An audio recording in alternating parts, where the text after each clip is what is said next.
Watu walikuwa wanahoji sana kuhusiana na matumizi ya mtandao wa X ambao nafikiri kila moja kwa sasa hivi aliyekuwa anamiliki mtandao huo hana uwezo wa kuaccess tena, na yote ni baada ya nchi ya Kenya kuweza kudukua akaunti ya Police Force ambayo waliweza kuposti kifo cha Mheshimiwa Dr. Samia Suluhu Hassan, na huku akiendelea kutoa taarifa ambazo sio za msingi na taarifa ambazo ni za kumdhalilisha mama yetu Dr. Samia Suluhu Hassan. Kwa hiyo kwa sasa hivi access imekuwa denied katika nchi ya Tanzania kuweza kutumia mtandao wa X, na yote ni kuhakikisha kabisa kwamba usalama wa nchi unalindwa na isije ikatokea kabisa kama kuna yale ambayo sio ya msingi yakaendelea kupostiwa katika akaunti iliyokuwa inaaminiwa na akaunti ambayo tayari ilikuwa imeshaonekana kabisa kwamba inafuatiliwa na hata nchi za nje. Sasa endapo ikaonekana kabisa kama kuna taarifa ambazo sio za kweli, ni lazima italeta taharuki hata kwa marais wenzie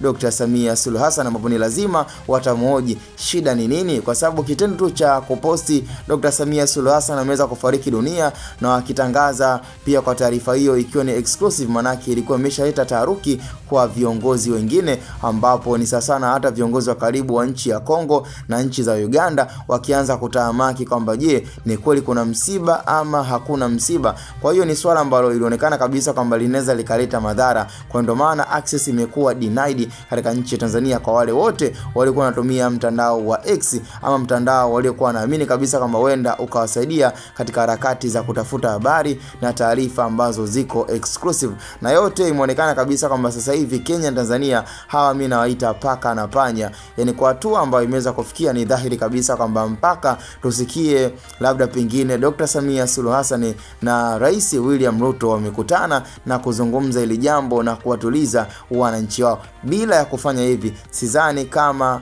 pataeleweka, lakini cha msingi na anachoona ama ombi langu na maoni yangu ni kwamba ikatokea kabisa kwamba Rais Dr. Samia Suluhu Hassan anakutana na Rais William Ruto na kuyajenga kama ni kuomba msamaha, yani kwa viongozi wote, William Ruto awaombe msamaha wa Tanzania na hata Dr. Samia Suluhu Hassan awaombe msamaha wa Kenya, yani yote ni kutengeneza ile hekima na kuwafanya wote waweze kuwa na amani, kila mmoja awe na amani, wa Kenya wawe na amani na Watanzania na Tanzania wawe na amani na wa Kenya. Hili huenda likasaidia sana. Je, kwa upande wako unahisi ni maoni gani unaweza kuyatoa ambayo inaweza kaleta pia tija katika taifa letu la Tanzania, baina ya Tanzania na Kenya ambao kwa sasa zimeingia kwenye changamoto ya kuwa na bifu la ndani kwa ndani? Cha msingi tukutane kwenye comment. Ni Hatuboy Media.